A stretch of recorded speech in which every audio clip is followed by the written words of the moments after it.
My name is Emily. I am 20 years old. I lived in the city for my studies. My home was far away, in a small town. I had been in the city for almost 1 year.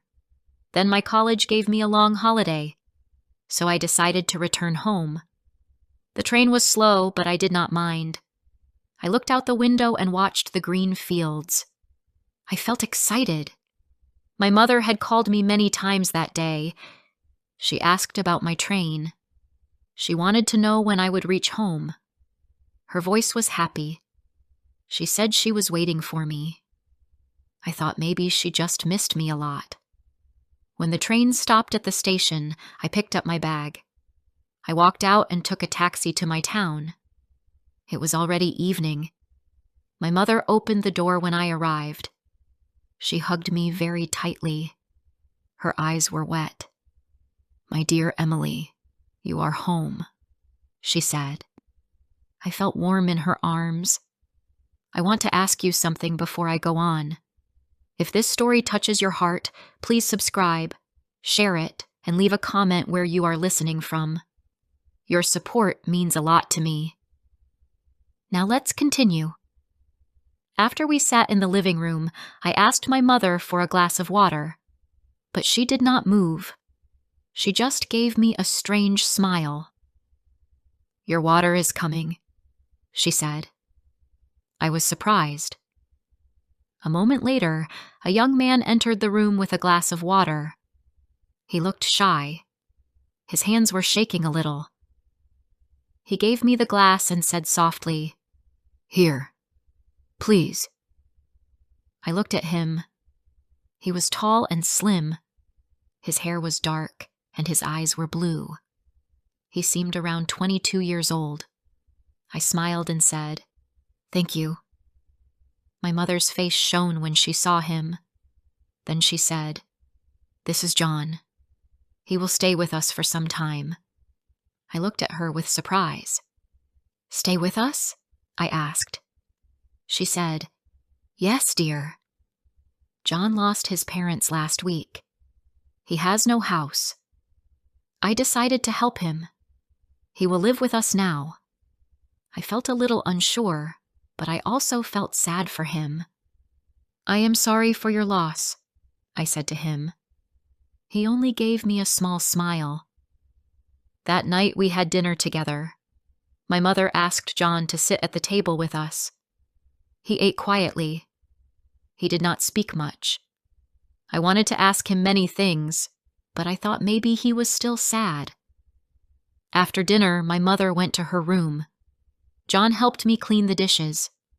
When our eyes met, I felt a strange closeness. I did not know why. The next morning, I woke up early. My mother had already made breakfast. John was helping her in the kitchen. He looked different in the morning light. His eyes seemed bright. My mother placed my favorite food on the table. "Eat, Emily," she said. John stood and waited. He looked shy again. I said, "Please, sit and eat with us." My mother also told him to sit. He sat near me. I looked at him carefully for the first time. His eyes were the same color as mine. I felt a strange bond. Later that day, my mother said she was tired. She asked me to go to the market with John. I did not expect that. I wanted to say no, but John was already ready. We walked to the market together. At first, it was quiet. Then slowly we started to talk. He told me about his old town. He said he had few friends. I told him about my studies in the city. After some time, I was not shy anymore. In the market, we bought food and some small things for the house. John asked me for help to choose. He listened to me with care. I liked that. On the way home, we stopped at a small shop to drink tea. We sat outside and talked more.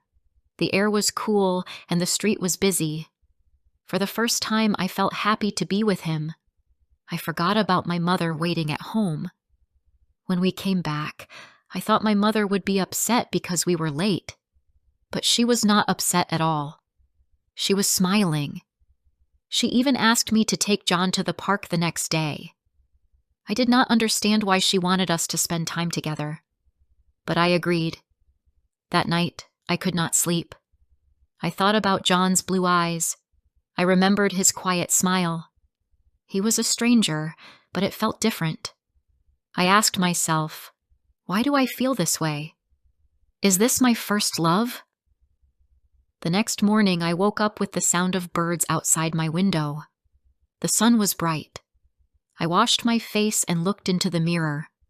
My cheeks were red. I did not know why. I told myself it was just the long walk from yesterday. But I knew it was not only that. I was thinking of John. When I went to the kitchen, I saw him again. He was cutting bread. My mother was sitting near the stove. She looked at us and smiled. "Go to the park later," she said. I looked down at my plate and said nothing. I felt shy. After breakfast, my mother gave me some money and said, "Buy some fruit on the way." I looked at her. Her voice was calm, but her eyes were sharp. It was like she was testing me. I did not understand her mind. We walked together to the park. It was not far. There were many trees and flowers. Children were running and playing. Old men sat on benches and talked. I felt relaxed. John walked beside me in silence. Then he said, "Thank you for yesterday." I felt better. I smiled and said, "I also felt better." We sat on a bench under a big tree. A soft wind moved the leaves. I asked him about his parents. His face became serious. "They were kind people," he said. "They worked hard, but life was not easy. Then last week, they became sick and both passed away. It was too fast. I could not save them."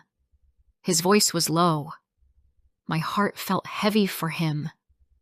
I whispered, "I am sorry, John." He looked at me and gave a small smile. "Now your mother is helping me. I am thankful. And you are kind too." His words touched me. I looked away because my eyes were wet. We stayed in the park for many hours. We talked about small things. He told me about his school days. I told him about my friends in the city. Sometimes we laughed. Sometimes we were quiet. When we walked back home, I felt close to him. It was not like being with a stranger anymore. It was like being with someone I knew for a long time. When we reached home, my mother was waiting at the door.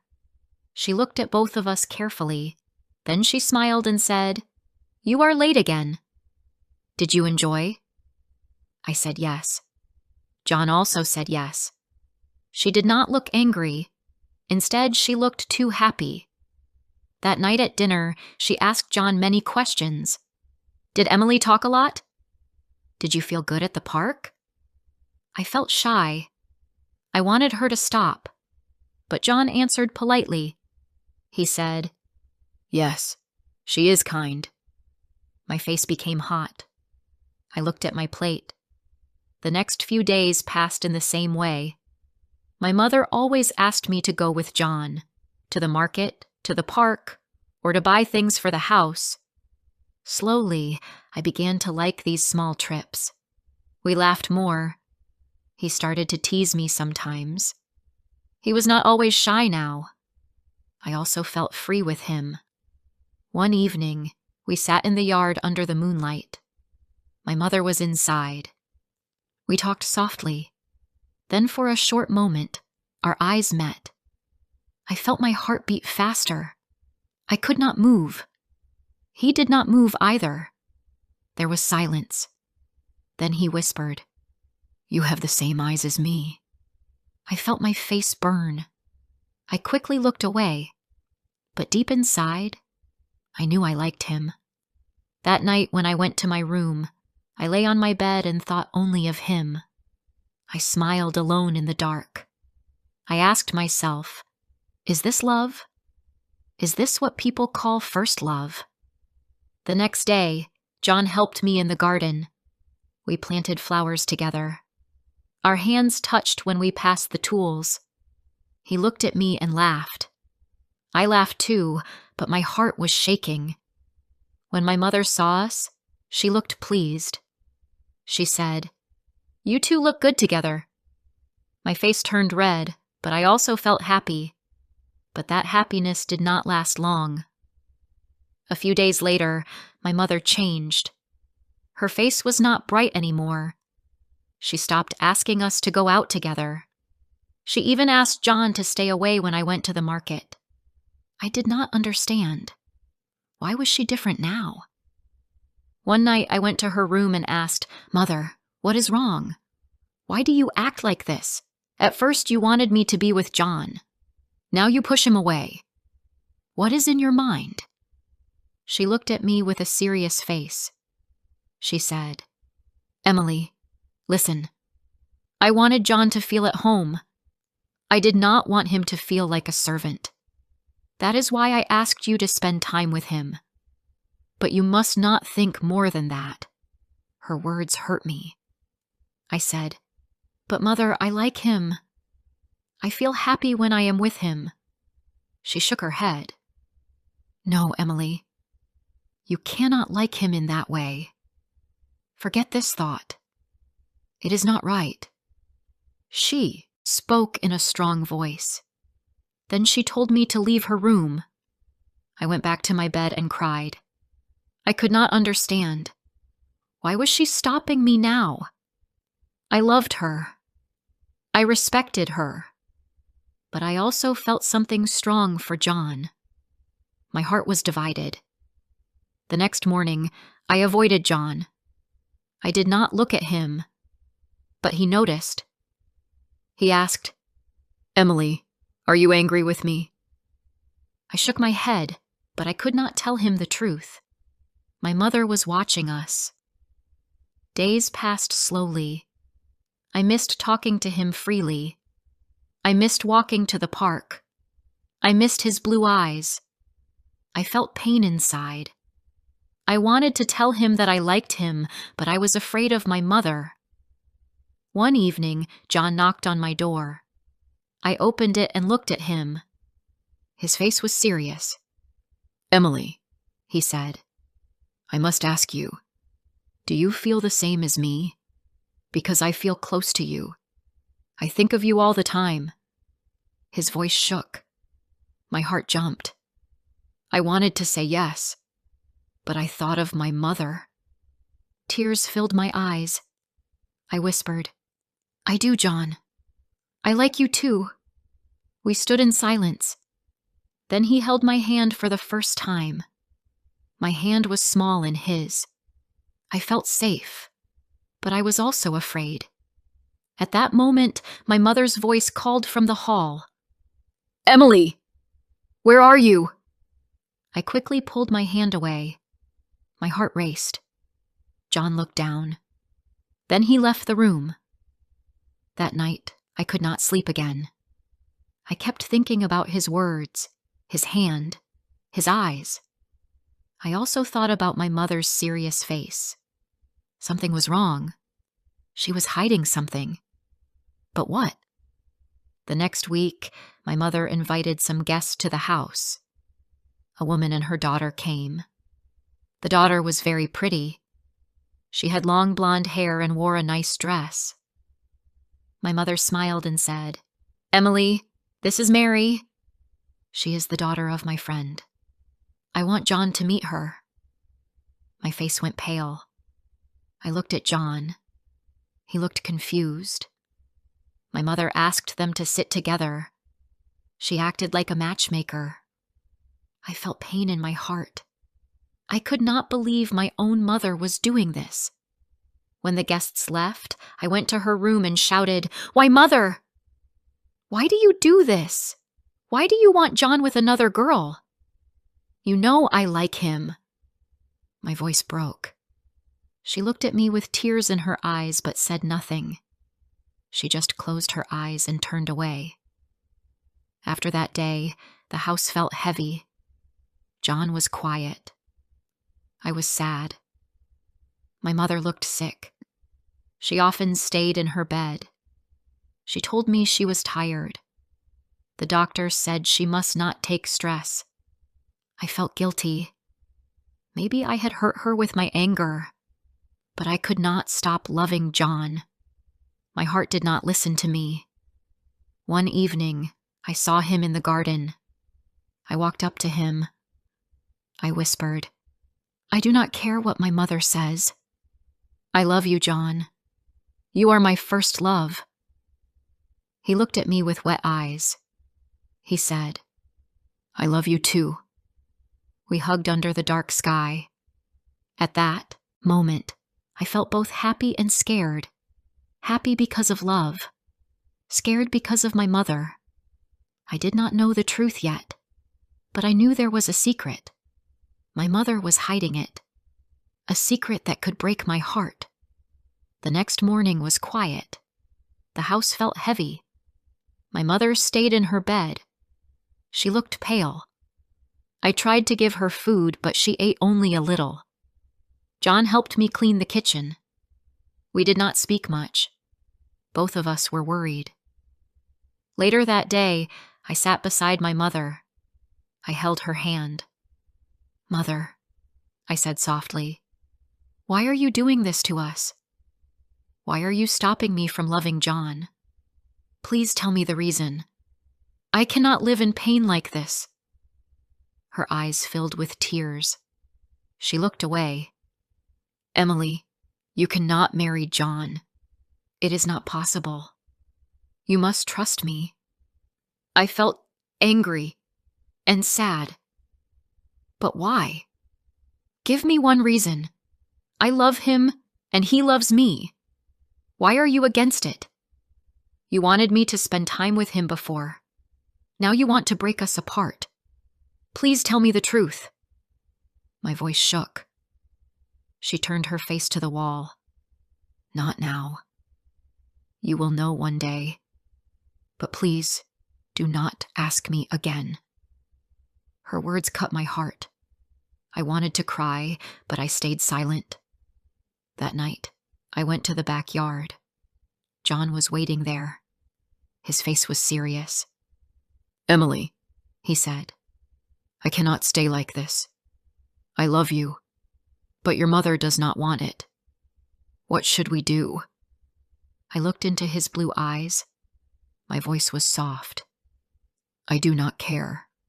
I will marry you. I will fight for you." His face lit up for a moment. Then he held my hands. "We will be together, Emily. We must be." We both smiled through our tears. For a short time, it felt like nothing could break us. But life is not always kind. The next week, my mother called guests again. Another young woman came to our house. She was polite and pretty. My mother looked at John and said, "This girl is better for you. Think about her." My heart broke again. I shouted at my mother after they left. "Why do you do this? Why do you hurt me? I will not marry anyone else. I will only be with John." My mother started crying. She said, "Emily, please do not hate me. If you want to know the reason, then wait for my last day." Her words shocked me. "Mother, do not say that. Please tell me now." But she only closed her eyes. I left the room in tears. Days passed. My mother's health became worse. The doctor came often. He said she must rest. I tried to stay calm, but I was breaking inside. I could not lose my mother, and I could not lose John. Then one morning, when I returned from the market, I saw people outside my house. Their faces were sad. My heart stopped. I ran inside. My mother was lying on the bed, her eyes closed forever. She was gone. I cried loudly. My whole world felt empty. John stood near me, his eyes full of tears. He tried to hold me, but I could not feel comfort. My mother was gone, and she left us with no answers. After the funeral, the house was silent. I stayed in my room, crying day and night. I felt lost. Then, one evening, I went to her room. I opened the drawer near her bed. Inside, I found a small box. I opened it with shaking hands. Inside, there was a paper. My heart beat fast as I unfolded it. It was a message from my mother. My eyes filled with tears as I read it. My dear Emily, forgive me. I did not tell you the truth before. I loved John, but not as a son-in-law. I loved him as a son. He is your brother. You are not my real daughter. I adopted you from another family when you were a baby. But John was born from my own blood. That is why you cannot marry him. I wanted you to treat him like a brother, not a lover. Please do not hate me. I hid the truth to protect you. I love you forever. The paper fell from my hands. I sat on the floor, shaking. Brother? My first love was my brother? I could not believe it. My heart screamed. I felt sick. Tears covered my face. John came into the room. He saw me holding the paper. He asked softly, "What is it?" I gave it to him. He read it slowly. His face turned pale. He sat down on the bed. We both stayed silent. The truth was too heavy. Finally, he whispered, "So this is the reason." "We cannot be together, Emily." His voice was broken. I cried harder. Why? Why did this happen to us? What is my mistake? What is your mistake? Why did life play with us? He looked at me with tears. We must accept it. We must live with it. I will leave this house. You must live your life. I will live mine.